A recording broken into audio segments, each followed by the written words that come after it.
G'day golfers. Ever found yourself redirecting blame and making excuses after having an absolute shocker on a golf course? I know that I have. Range was closed, I was a little cold, didn't warm up, I hit it in those 3 old divots. Then we have the podcast for you. We focus on how to fundamentally own your swing. Strike it pure and consistently shoot in the 70s. Be it if you're a weekend hack, retired and playing daily, a school phenom or a tour professional. We present and discuss facts and physics pertaining to golf, trying to keep our ego and opinion at bay. We dispel myths such as keep your head down, bend your knees, or my all-time favourite, game improvement irons. So stop drinking that mythical Kool-Aid and have a sip of ours. I think you'll find it both inspiring and refreshing. I'm Scott Young, founder of Swing, PGA professional and ex-tour player. And together with physical therapist Dr. Sean Joyce, welcome to Pivot the Path. G'day golfers and good morning, SJ. Good morning, everybody.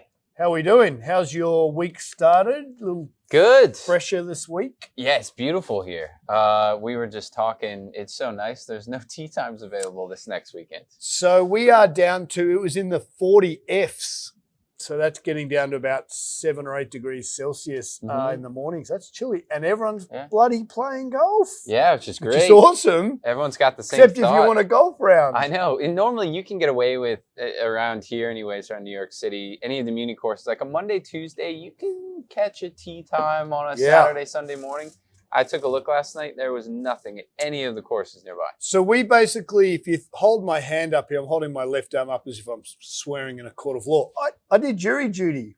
Oh, Speaking wow. of, last Friday, that's my first jury duty. Were you selected? Do you have to keep going back? Thank God I wasn't. Mind you, I love the process. I get we should all do it. Yeah. I think it's really good, but I had to left hand up and it was a medical hospital malpractice.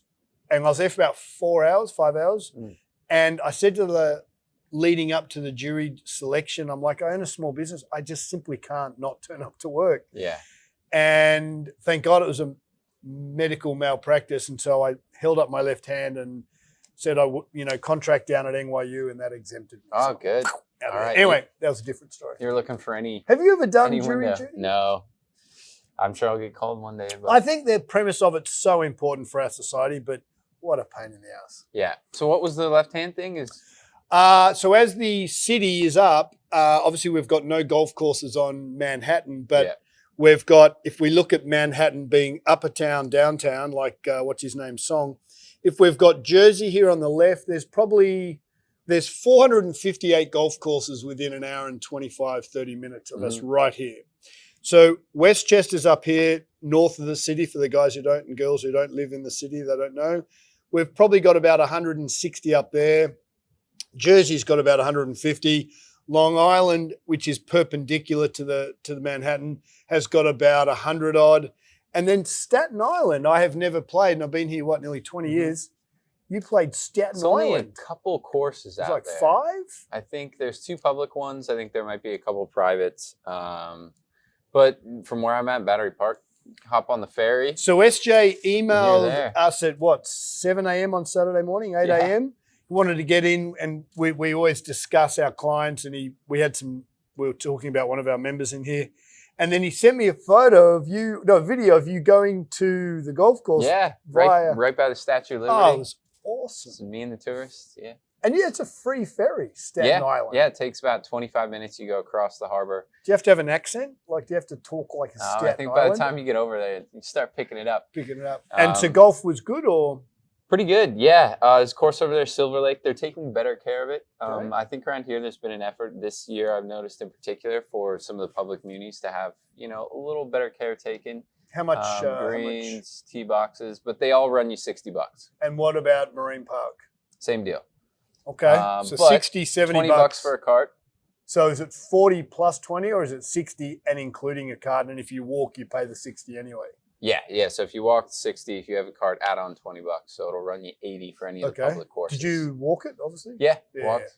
which Most is people great. walking out of No, interest? no, nobody Everyone's walking. riding. Rarely you see anyone walking. And you played with 3 Mexican fellas. Yeah, Mexico City, they were great. But it was a beautiful day outside, so I get why everyone's booking up all the tee times and getting out. This is So the best time to we try to play every week or every other week on a Friday with the clients who, group train, and SJ gets them moving, and if there's a bang every now and then, we've got some construction above us to do, excuse the bangs. And so every other Friday we try to play, and we try to book something for this coming Friday because usually the publics only allow you 6 days prior. Mm-hmm. I'm yet to join somewhere because obviously we're just crazy busy in here and I can't justify the joining fee. So we play Munis and we couldn't find a spot. Yeah. Everyone's thinking the same thing. Everyone's taking the same thing. Got to play. So whoever was on it and booked tee times, have fun this weekend. Yeah, because we're not playing. Well, we might. We're on a wait list for Fridays. So we'll see. Fingers crossed. News from the fairways. We've got an interesting time. I'm going to circle back to a rhetorical question. The reason PGA Tour stopped playing. I'm sitting at home. I'm watching football, and I'm like, duh. So they obviously don't want to compete with the NFL, which I find fascinating. They should, I think, own it a little more. But obviously that's why the PGA Tour stopped broadcasting, because they don't want to compete with that NFL. That is a juggernaut, that thing. Yeah. That's a losing battle, I think. I suppose it's a losing battle, but if their product is super sound, and this is a bigger picture that I just wanted to quickly mention today without getting into it too much. I'm sitting at home, bit of a moment. I'm like, well, obviously that's why the PGA Tour stopped, because they don't want to compete with the NFL. But I've noticed the NFL marketing machine is unbelievable. Mm-hmm. Like, I listen to Bloomberg radio every morning at 5 a.m. just to keep me up with what all our clients are talking about. Finance, interest rates are coming out, and and obviously, that affects our small business. And I've noticed that even on Bloomberg, who is pretty heavily finance, they talk more about NFL than any other sport anytime throughout the year. Yeah. It's usually, by the way, the Grand Slam US Open and, Senna won, they'll talk a good 5 minutes on football, which I'm like, wow. So someone along the lines is getting behind the producer of all these shows and saying, let's talk big football. What I'd love to happen is that the golf actually start to amalgamate. We've been keeping tabs on all our members. Hey, you're watching the golf? Do you watch the golf? Do you not? Since the split of Live and Golf, PGA Tour, I'd say a good 70% of our customers don't watch golf anymore. Yeah, I've heard a lot of that. Because, hey, the best people aren't playing, which sucks. Yeah, and you're not going to watch both. There's just not enough time in most cases for most people to watch, So I think it's a bit of a double-edged sword. The PGA Tour don't want to compete with NFL, but they can't compete with NFL till they get the best players watching, because until they get the best players, people don't watch. So the moral of the comment is you got to get the best players playing in the same field again. Yeah. When do we find a merger? Yeah. And that leads us, I guess, into a bunch of stuff going on still in the golf world right now. Yeah, golf world's busy. We had Live last week played. John Rahm pulled it out. John Rahm, where are they? Chicago. Now, they claim, and I think the viewership, they're on mainstream TV. Mm-hmm. They're on CBS, I think. It's still boring, in my opinion.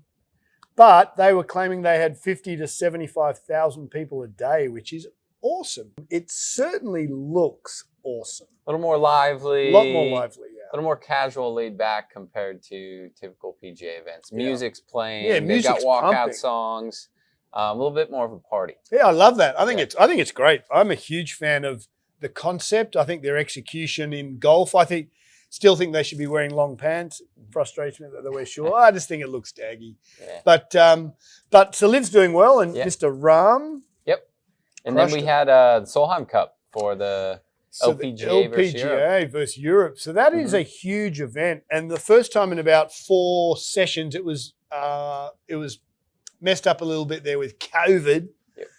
But the US pulled it out. Yeah, pretty strong victory for the US. Well. They've got a lot of really young, good players. Yeah.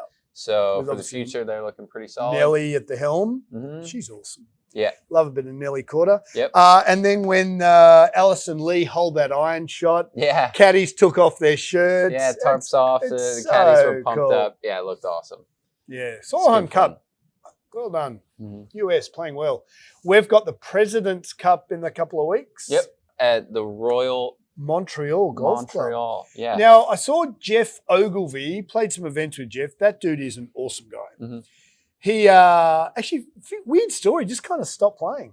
Don't know what happened there. I was actually thinking about it. I remember seeing him growing up and then just haven't heard much. So what do you know? No, I don't. I wouldn't say I know him at all. Played some events. Just seems a really good, normal dude. Wouldn't surprise me if he's gone, I'm sick of traveling. I'm done. Yeah. I want to hang out with my kids. Yeah, if you've got a family, that's I've got my 20 mil in the bank and peace out, suckers. Yeah. He's probably got his indexed 401k. I don't know the exact term. He's probably played enough PGA Tour events consistently ranked inside the top 100 that he's got his superannuation locked up, I would imagine. Yeah. And that hits at 45. Yeah. Okay. So he's probably starting to grab some of that. But anyway, appears to be the figurehead for the President's Cup now that G. Norman has moved on to LIV. Yep. And he's great. And so he was talking about it yesterday. I believe the golf course Quebec is one of the oldest golf clubs in the US, North American, Canadian side. Cool. And they started 150 years ago. Yeah. It's not at the original site, but it has been the same golf club for 150 years, which I think is awesome. That's cool. Yeah, for North America, that's old. So that's old, yeah. So President's Cup 24th or thereabouts of September. So glue your eyes on that. That'll be awesome. DP Tour, Rasmus Højgaard. Yeah. That kid's on fire. He's, well, as we were talking about yesterday, youngest player in DP World Tour to 5 wins. Since Jose Maria Olazabal. Yep. And he just beat out Rory in the Irish Open. So we talked about this. Sean and I watched it together, and may we preface by saying I never got to the level clearly that Rory is. So this is not a negative comment. It's a factual-based comment on what we do here at Swing. Keep it high and tight on facts. That dude, in my opinion, best golf swing ever. Yeah. If there was a word perfection golf swing, it would be Rory McIlroy. And he just looks like he just cannot. He doesn't look like he's mentally strong enough at this point in time to win a golf event. He seems so far away from where he needs to be. Yeah. I would fire everyone on his team. We were watching his post-round interview, and he had a putt to make an eagle on 18 to push a playoff. Yeah. And the hole before. He had the opportunities. Yeah, 3 holes before. And so, but he kind of just seemed pleased in his post-round interview. And I was just thinking to myself, you interviewed Tiger Woods after getting second place. Is he smiling and chatty and happy about it? I don't think so. I remember Curtis Strange interviewed Tiger the eve of his first professional win. I'll never forget this because I'm the same age. This is a great interview, And Curtis said to him something around the lines of like, hey, dude, I can't remember if it was the Wednesday night or the Tuesday night. Probably wasn't the Wednesday night. He said, what's your goal this week? And Tiger was all of 18. He was young, And he said, I think I'll win. Yeah. And Curtis was like, damn, that's pretty aggressive considering the field you're playing with. He said, well, if I don't win, I'm not happy. Yeah. And that mindset, Rory doesn't appear to have, and yet physically, short game, I believe his putting's still brilliant, but I just believe he's mentally nowhere near where he needs to be. Nothing physically holding him back. Oh, no, it's so technically good. Yeah, it's just a shame. very He's a different nice guy. way of going about it, but just doesn't quite have that savagery that Tiger Woods had where it's all or nothing. So if our community here at Swing just love golf, so all our members are golf tragics like SJ and I, and if anyone's interested, Google Curtis Strange interview Tiger Woods pre his first PGA Tour event. Yeah. And then Google Rory's interview on Sunday night where he was miles away from winning an event, but yet came second. Yeah. I mean, again, just to preface it, he's a lovely, lovely individual. I think he's the best technically that's ever been. I think he's technically more sound than Tiger, but he just lacks that killer instinct. Yeah. And unfortunately, it just we Googled how many second places the poor guy's had. Yeah. And from where he should have won, and again, this is not Monday quarterbacking. It's just a fact, statement of fact. he just, poor kid, just doesn't seem to get, well, he's 40 odd, he doesn't seem to get it done. Yeah, not quite. So I don't know what he does. Start again and just have family around me and say, right, what skills do I need? I can learn to be mentally tough. I'm not competitive. I'm happy to say that. Rosie's more competitive than I am.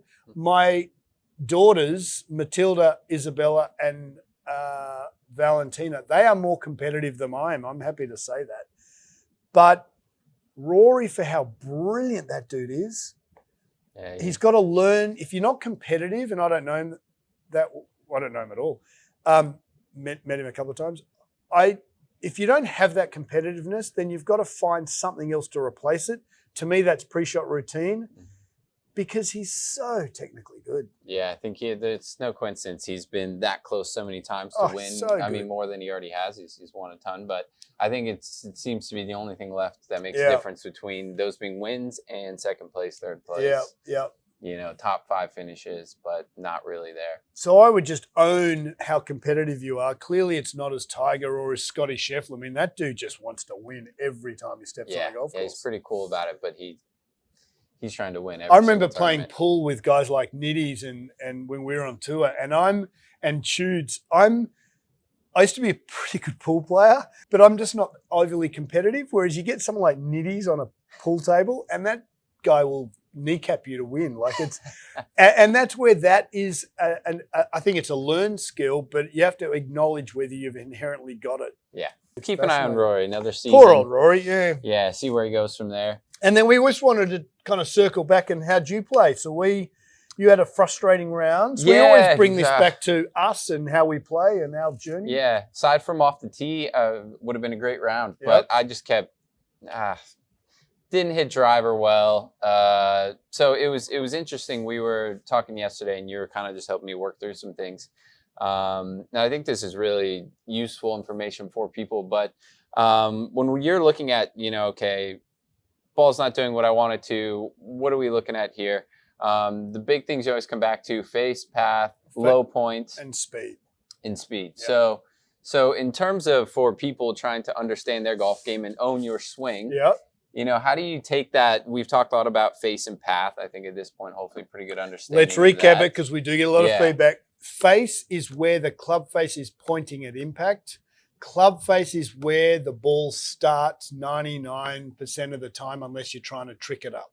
Mm-hmm. Club face tells you where the ball is going to start, and it should be relative to a target line. So if I've got the flag 150 yards away and I want to hit a draw, my club face will be pointing ever so slightly to the right of the flag or the middle of the fairway for a right-hander golfer.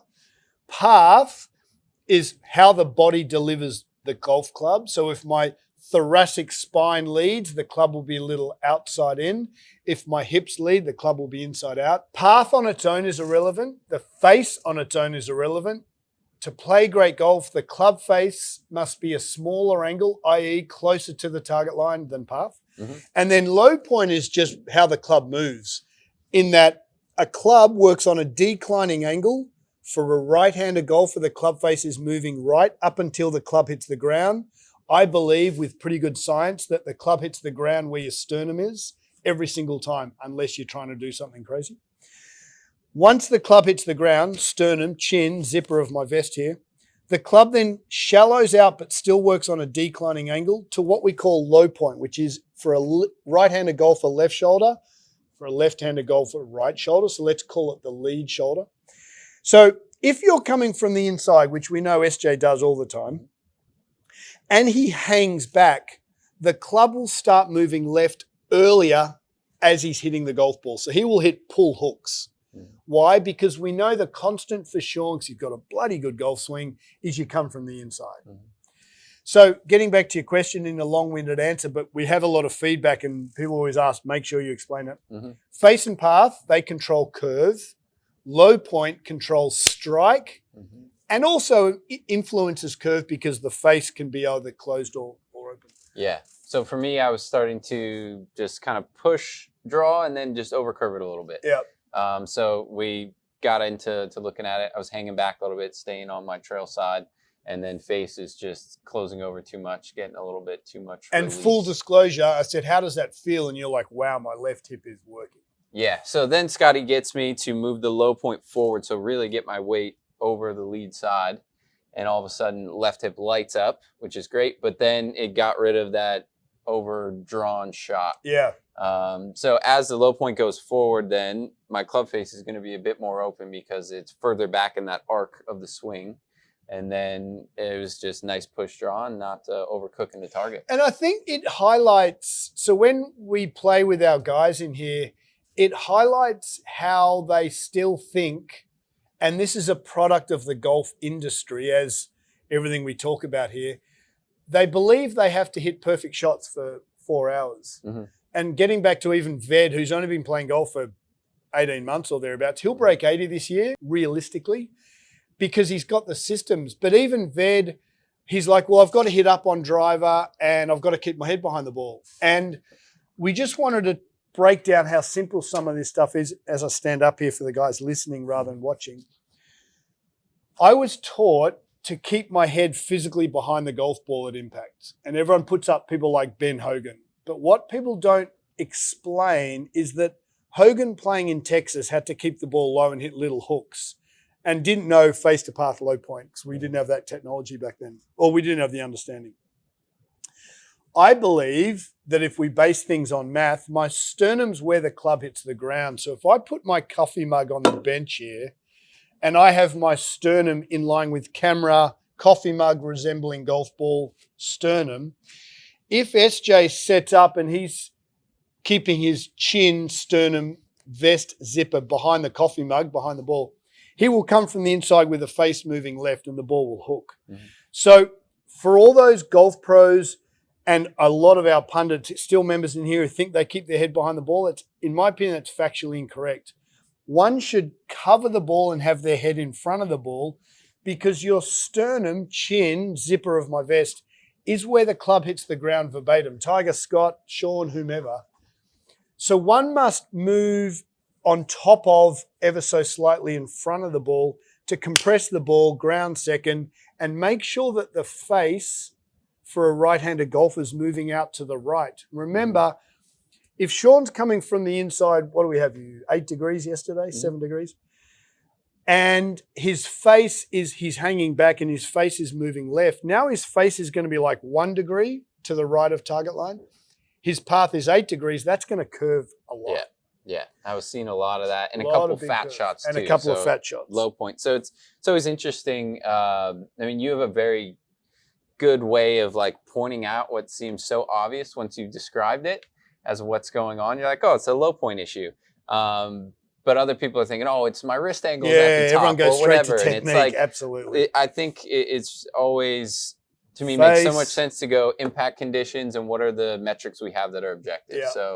Face, path, low point. And then speed's just something that's your job. You deliver everyone's speed. What we've noticed is we've gone ballistic the last couple of months as we start to evolve the business. And I think the big thing that what you and I keep coming back to, and tell me if I'm wrong, is that we realize how predictable golf is. And that's a really important statement because someone like Ved, who we play with, who hasn't played a ton of golf, with one of the old sports psychs that I used to work with for my game, he'd always say, you need money in the bank. You need thoughts in the bank to draw upon. A lot of our young golfers don't have that. So we're trying to flood them full of information that's based on math. And one thing that we're learning that I've always suspected, and now we're proving, golf is ridiculously predictable. And that's a really bold statement, but we're proving it. So yesterday, Sean was coming from the inside like 1 degree. I'm working here and I'm like, oh, SJ, that sounds super steep. Mm-hmm. And I wasn't watching. And I looked up and we're like, hey, what numbers you got? And I think you're hitting what? Inside 2, face was 0. And then we said, well, if we move you further forward and we move your low point forward, what are 3 things that should happen? What happened? Yeah, so I was actually I was like pretty inside. Yep. And then, but it was like the difference between face and path was big. Yeah. Like face was very close, like 7, 8 degrees on some of them. So I was starting to right, but then. So if you're coming inside 2 or 3 degrees, but your face is square 0, to 2 or 3 degrees closed, that's a 5-degree difference. That ball's going to hook all day. Yeah. So as soon as we talked about it, I said, SJ, if we move you forward, your ball striking improves. Your chin will be in front of the ball because your chin's where the club hits the ground. Club then starts moving with more right orientation. So now your face is going to be more right. It's going to be closer to path. Therefore, the ball won't curve. It'll go further. It'll go straighter. It'll go higher. You'll take pressure off your lower back.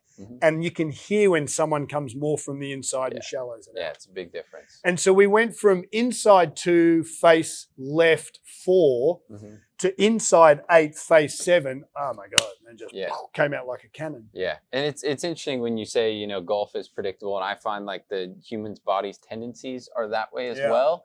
Everyone kind of has their ways they go to. And I know for me, I've avoided using or loading into my left hip subconsciously for years and years. And it's something I, on a regular basis, force myself to do. My brain still sometimes just doesn't want to do it. So you just had me sit there and get to impact, which to me feels like, I mean, I could fall over. I'm so far left.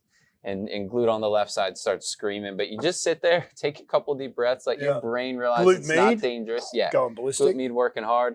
And then try and get there again. And, you know, after a few swings, it feels way less forced and unnatural than it did the first couple. So. We had a brand new client came in yesterday and we're going through the screen and this guy's got 45 degrees of internal rotation. Externally, like me, is crazy tight, which we can improve. Internal is pretty hard to improve. But getting him into a pelvic tilt to understand how his pelvis sits relative to his body, get back to the I love your comment. Muscles respond to joint position. Muscles respond to joint position. That just rings a bell for me. This poor bugger couldn't even get into a lunge because his hip flexors are so tight. And so he came to us and said, we heard you doing some phenomenal things here at Swing and I want to improve. And it actually is not a golf thing for this chap. If you've got 45 degrees of internal rotation, that is bucket loads compared to the average male. But if you can't get down into a lunge because your hip flexors are so tight, he also complains of lower back pain. I'm like, mate, you don't need a golf lesson. You need a... So he's coming to you. He only came into us yesterday. So we'll get the hips moving properly. Because if we're trying to get his pelvis to move and his torso to move left and his body's going to stay in forward bend, that's almost impossible to play. It just has no joint space to get left, open up around that left hip. So he's got a great starting point. So for those that are flexible to begin with already, you know, you can make some serious improvement quickly just by getting the hips in the right position and moving properly. Yeah. We've had another husband and wife join us on Sunday. Ladies into Pilates quite a lot. And she said, what do you think? And I said, I love Pilates. Pilates is a phenomenal platform, but she's an ex-hockey player. Her left hip, lead hip as a right-handed hockey player. She was awesome. Her left hip flexor is so tight that it's excruciating. Again, she has lower back pain. And I said, the Pilates won't actually take a step back with your knowledge and look at how to improve her. So as everyone's season winds down here and club champs have come and gone, and if you're working on things yourself, if you've got your favorite trainer or you're anywhere around the US or indeed all the countries we're in like 29, 30 countries now, which is cool. Always ask yourself, is the professional that I'm working with constantly evolving and evaluating me? Something you do brilliantly well. Yeah. Always be evaluated because you can't improve until you can't measure and improve on what you don't measure. Yeah, and also the body at least is a fluid thing. It's always changing based on the demands you place on it. So one day versus the next, things are different. So it's important, you know, when you're working on things where you stand in the first place so that you're spending your time on the things that need to be addressed. Like your move, you've got me where I really get some thoracic roundedness and then open my rib cage up. And then when I'm on all fours and I'm just basically using my hips as a piston, Sean's got me doing he's got me doing about 10 exercises, but 2 of them just get me back to where I need to be. In literally about 30 seconds, I'm back to where I need to be. Yeah. Which I've never had. So so all we're trying to say is, guys, be objective with the plan that you're trying to put forth.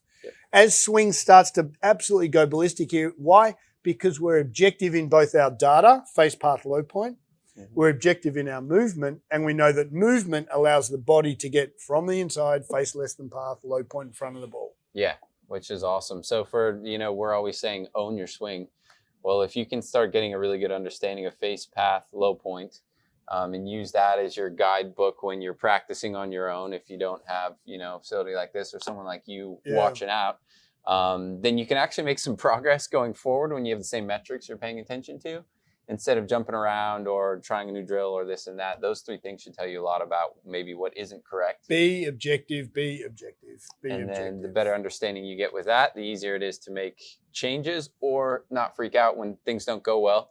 Realize maybe it's as simple as I was just hanging back a little bit and needed to get to my left side, and then striping it right away. Yeah, guys, I am a scratch golfer. I may hit 6 shots around where my pre-shot routine, I picture it, feel it, execute it. My execution's pretty damn good, pretty bang on, but I'll still only hit 5 to 6 shots a round where I execute exactly how I foresee. So you've got an unrealistic expectation if you think you're going to hit great golf shots for 4 hours. Yeah, so if that's coming from a golf pro, maybe a PGA Tour current player right now hits a few more that they like. Maybe hit 15, maybe 10 they like. Yep. And then for someone, the weekend warrior out there, shouldn't be expecting a whole lot of great shots to show up. Yeah. But if that expectation is different than what's realistically going to happen, then some frustration can creep in. I'll bring it back to a par 3 that we played with Jeremy about a month ago, where it was a par 3. From memory, I hit wedge and I missed the green by about 15 yards short. Horrible golf swing. I don't think anyone hit the green but you. Only one person hit the green. So. Yeah.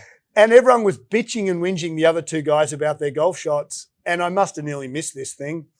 And as soon as the ball's gone, Velcro, I'll switch off, forgot that I hit it, walk up, chip it up to a 1.5 foot, made par. And so it's just focus on your next shot. You are not going to hit great golf shots for 4 hours. Yeah. You had a streak that round where it wasn't exactly off the tee hitting it great, but you were putting for par every single time. All right, well, where's the ball now? Let's just make the shot happen that needs to happen. Yeah. Attitude. Rory, get a team behind you who can get you winning events, dude. Beauty golfers, look, thanks for listening. Remember, you can absolutely own your swing with the work you put into it off the course. Yep. Thanks for listening, guys. If anyone has a tee time they're giving up, let me know. Yeah, I'll take it. We want to play Bally Friday it's got to be between 12 and 2 p.m. Please, let us know. All right, awesome.